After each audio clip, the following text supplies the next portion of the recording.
عباد الرحمن، وہ جو اللہ کے بندے ہیں، الذین یمشون علی الارض ہونا، وہ چلتے ہوئے اکڑ کے نہیں چلتے، تکبر کر کے نہیں چلتے، عاجزی اور انکساری کے ساتھ، بہت تیز تیز بھی نہیں چلتے اور بہت مریل ہو کے بھی نہیں چلتے، درمیانے انداز میں ٹھہر ٹھہر کر اچھے انداز میں چلتے ہیں۔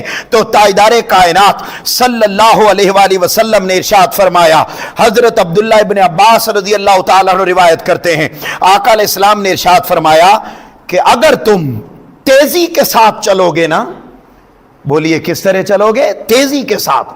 آج کل ہم بہت فاسٹلی چلتے ہیں اور ہمارے نوجوان بچے بچیاں ان کو بہت تیزی کے ساتھ، تو فرمایا منٹوں میں آنکھوں سے اوجھل، تیز سپیڈ کے ساتھ چلو گے تو اس میں کوئی نیکی نہیں۔ اور اگر تم بڑے تمکنت کے ساتھ خوبصورت انداز میں، نہ بہت تیز اور نہ بہت سلو، آہستہ نہیں چلو گے، درمیانی سپیڈ کے ساتھ، متانت کے ساتھ، خوبصورتی کے ساتھ چلو گے تو کیا ہوگا؟ فرمایا ایک ایک قدم پر اللہ تمہیں نیکیاں عطا فرمائے گا۔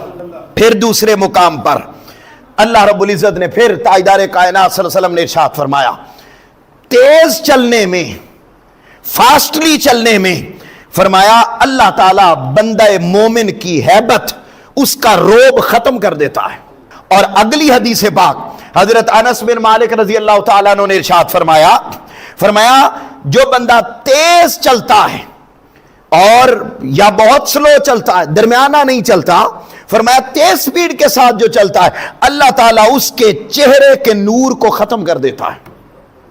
لہذا پہلا یہ ہے، اللہ کا بندہ وہ ہے جو بہت تیز نہیں چلتا، تکبر کر کے نہیں چلتا، سینہ اکڑ کے نہیں چلتا، بلکہ عاجزی اور انکساری کا پیکر بن کے چلتا ہے۔ تو فرمایا ایسا بندہ ہی وہ ہے جس کو اللہ نے عباد الرحمن یعنی اپنا بندہ قرار دیا ہے۔